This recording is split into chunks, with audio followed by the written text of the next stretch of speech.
Hello, chapter 16 today of Letters from the Lighthouse by Emma Carroll, and chapter 16 is called Hitler Will Send No Warning.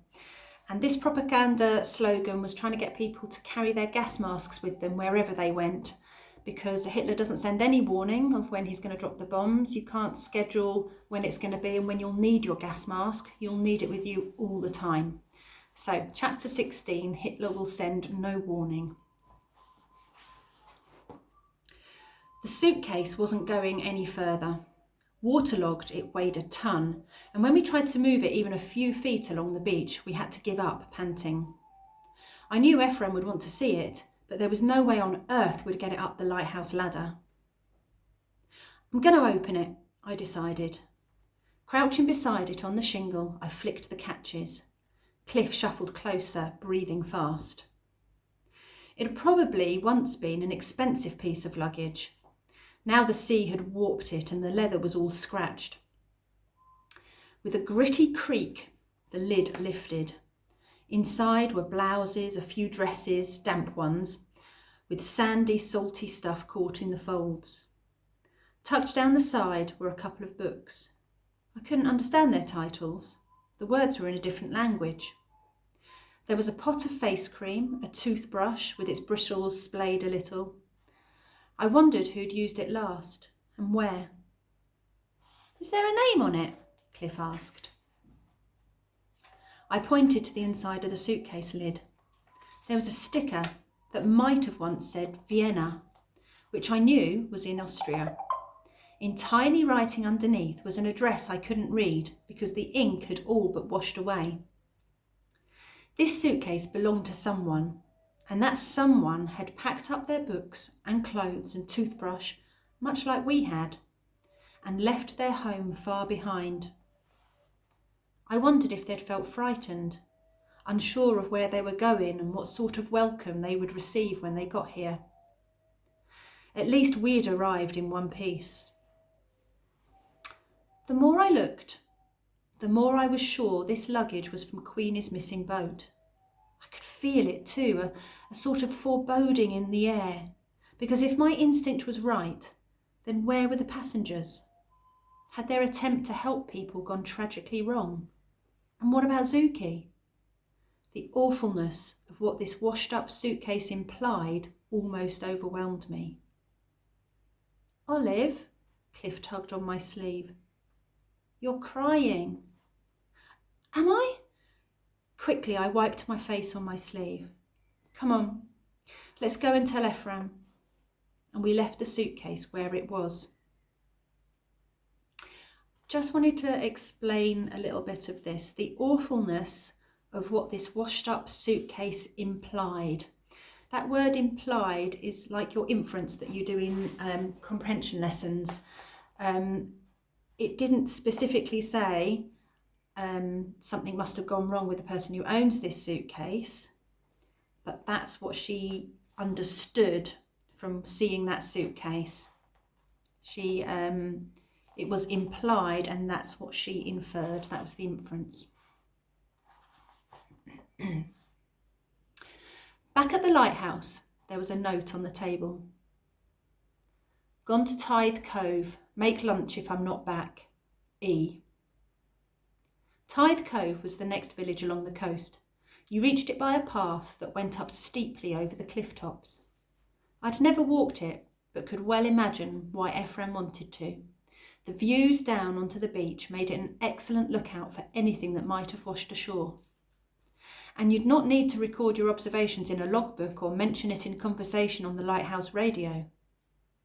I only hoped he found something more cheering than a washed-up suitcase. By the time we'd cleaned up and changed out of our sandy clothes, it was lunchtime, and Ephraim hadn't returned. I rather enjoyed rummaging freely in the kitchen cupboards, and finding parsnips and a bottle of banana flavouring. I made Cliff's favourite mock banana sandwiches. It was a total shock when he said he wasn't even very hungry. "Are you feeling all right?" I asked. "My belly button hurts." "Oh, you probably hurt yourself pulling me out of that quicksand," I told him. "A torn muscle or something like that." Have a look, will you? He pulled up his sweater, but I couldn't see anything wrong with his belly button, apart from it being full of grit and fluffy grey stuff. Ugh. You need another wash, I said. Yet by the time we put our coats on ready for school, he'd come out in a cold sweat, so I insisted that he go to bed. As usual, the Budmouth Point kids were gathered at the school gates. Not as many as there had been on that first day, but enough to remind me that we were still a bit of a novelty. A novelty is something new and interesting. Today, though, something else had their attention. "Hey, listen to that engine. He's in trouble," said a red-haired boy. I heard the spluttering of what I thought was a broken-down van until I realised they were looking up at the sky. Moments later, the plane came fully into view. The black cross of the Luftwaffe visible on its tail made my stomach drop. So much for the camouflage paint protecting us. Just like the others before him, this pilot was turning right, away from the open sea, towards land, using the lighthouse to guide him. It was obvious, though, that something was wrong with the plane. The thick black smoke trailed from the engine on the left. Flames were visible under the wing. There was another spluttering, then silence. Another splutter, silence. It was horrible, yet compelling to watch. If something's compelling to watch, you can't take your eyes off it. You can't look away. About 400 yards off the coast, the plane started losing height. It didn't drop down gently either. There was a terrific lurch and the whole aircraft shuddered. It veered left, then right, almost drunkenly. I was afraid it was going to keep going and crash into the village. The truth was worse. It wouldn't make it that far. 200 yards out to sea, the plane dropped further. The left wing dipped down, straightened. The right one did the same. The horror of what was happening flashed before me. The German plane was on a collision course with the Lighthouse. It would never clear the top of the building. But it had to. Cliff and Pixie were still inside.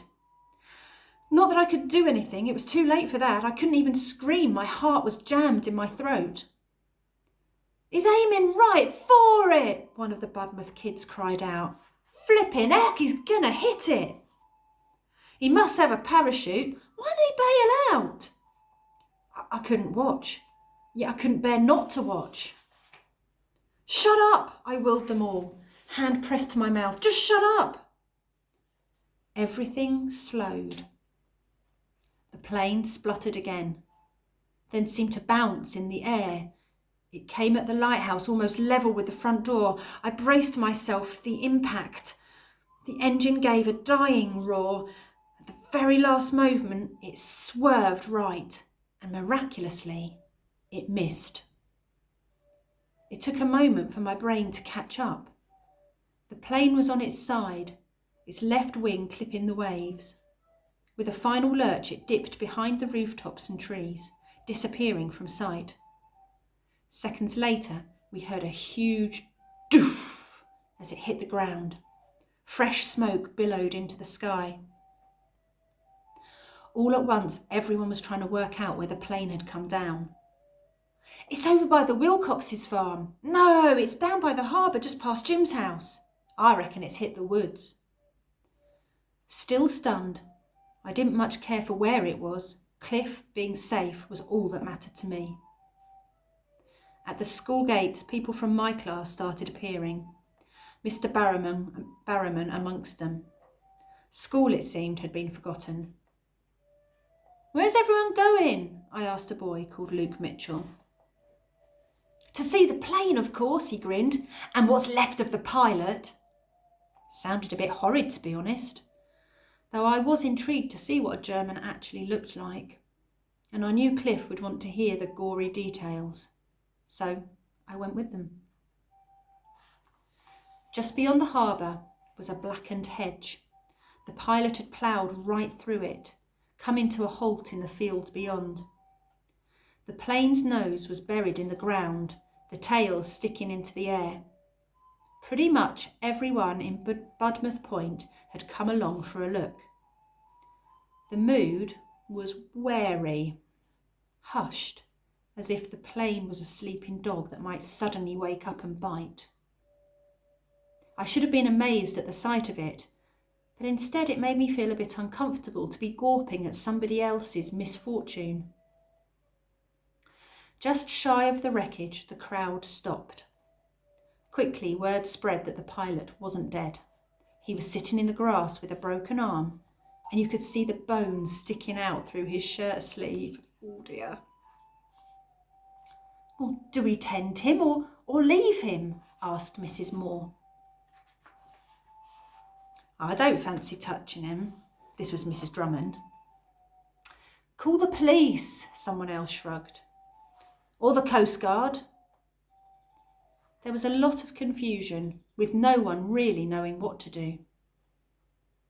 Then a familiar voice said, I want to see his arm. I was aware of Mr. Barrowman pushing past as he tried to grab someone's coat collar.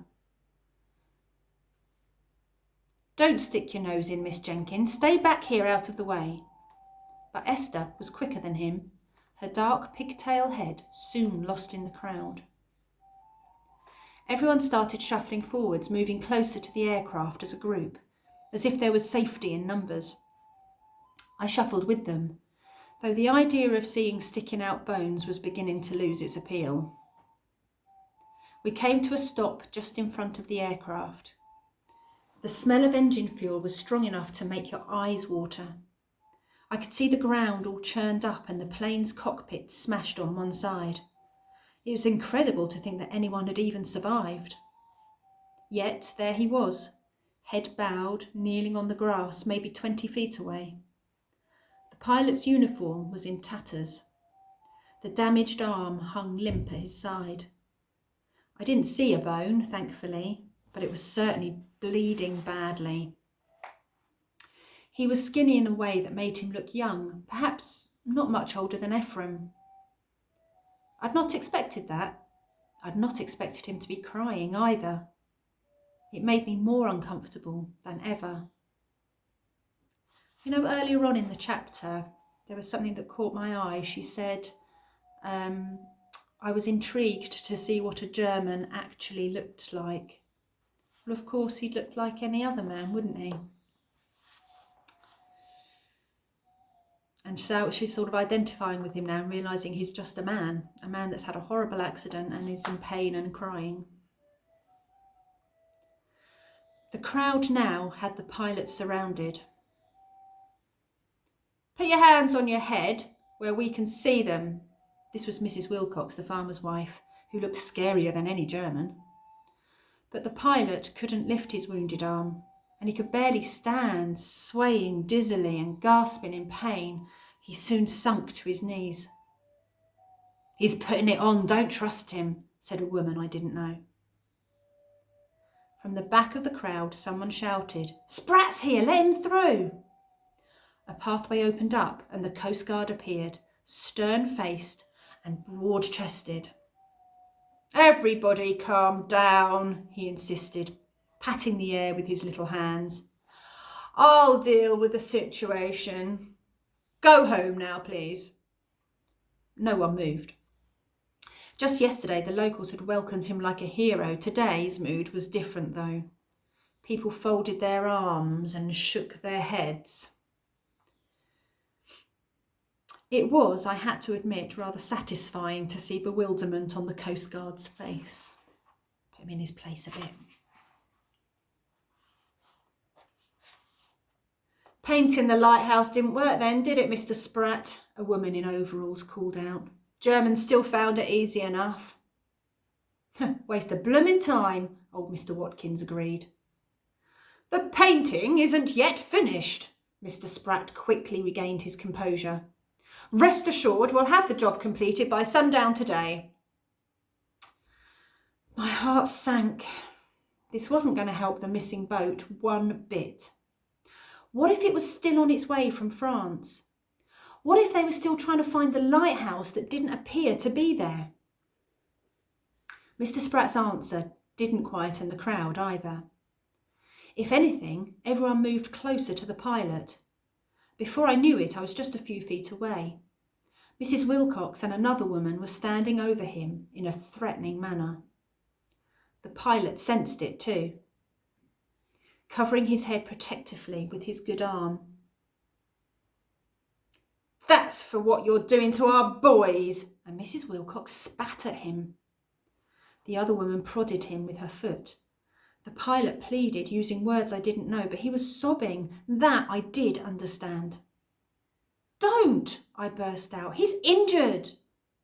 Someone told me to be quiet. Surprisingly, Mr. Barrowman stuck up for me. "Olive's right. We should do things properly and follow international law. Hand him over." "Oh, belt up, Barrowman," snapped the fisherman who'd argued with Queenie yesterday. "The chap's a German. When have they ever done anything properly, eh?" Shouts of "Call the police" and "Give Jerry what for" rippled through the crowd. Yet still no one knew what to do. It infuriated me how Mr. Spratt did nothing. He'd been so particular with Ephraim about the lighthouse, checking and double-checking the logbook, yet now he very conveniently chose to look the other way.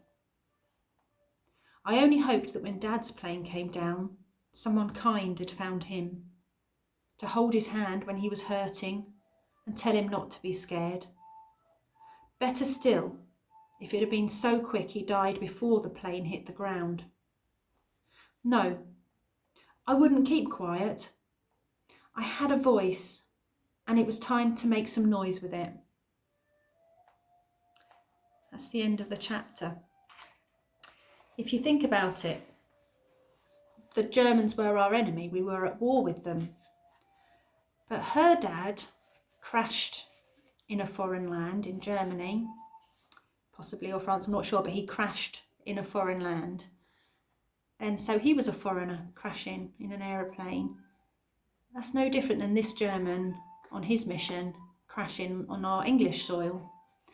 And like Olive said, she hoped that when he crashed, people treated him like a human being. That's why she's so determined to treat this German pilot like a human being. Oh, good life lessons in this book. All right, next chapter next time. Bye.